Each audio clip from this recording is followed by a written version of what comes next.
The parenting tasks faced by remarried couples tend to move partners into intense and opposing positions. Before the new marriage, the biological single parent family system has probably become too permissive. For over time, families with this type of structure tend to become lax and to bend the rules. The step-parent wants to effect some changes and establish her or his authority, but the stepchildren ignore or defy her requests.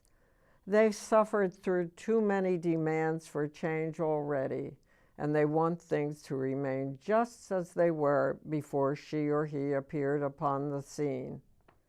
Is the parent right to want to go easy on the children and their often disrespectful behavior? Is the step-parent right to insist on more deference and more domestic order? One parent is too easygoing. The other responds by becoming harsher. A ton of research has established that neither style is optimal when it comes to the children's development and growth.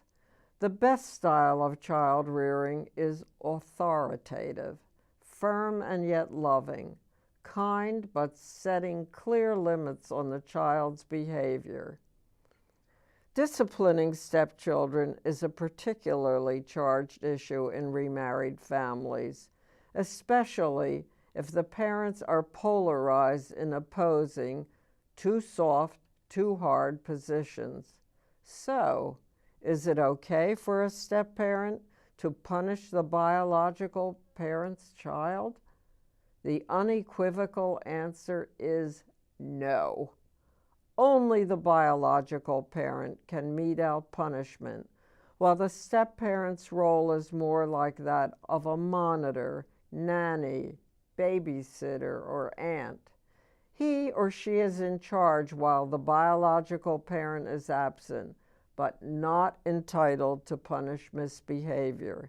The step-parent reports back about any misbehavior and lets the spouse decide if and how to punish. A case in point is Bruce Gray, one of the remarried spouses I interviewed for my book, who adored his stepdaughter Tricia. Tricia had lived with him since the age of 5. Tricia's natural father was on the scene only rarely, so Bruce felt as if he were her real dad. But when Tricia was almost 12 years old, she turned fresh, nasty, and oppositional. Bruce lost patience with her one day and got so angry that he took her over his knee and spanked her. Trish was outraged.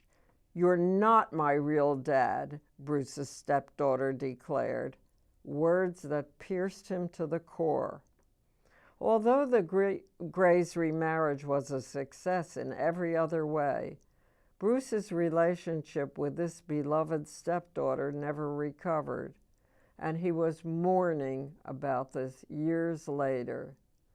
Of course, an underlying dilemma is that the biological parent has often become lax and overly permissive and does need to firm up, while the step-parent needs to show more patience and compassion. Communicating with each other in a way that is respectful and caring is important. Here, a skill called soft, hard, soft can be very helpful.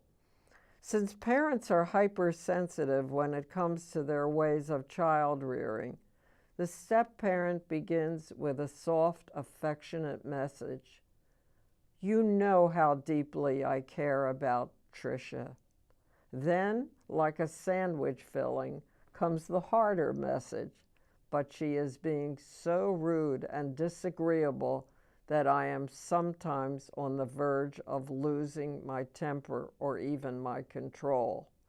Finally, the communication ends up with another soft message. "You know how much I adore Tricia, so how can we handle this?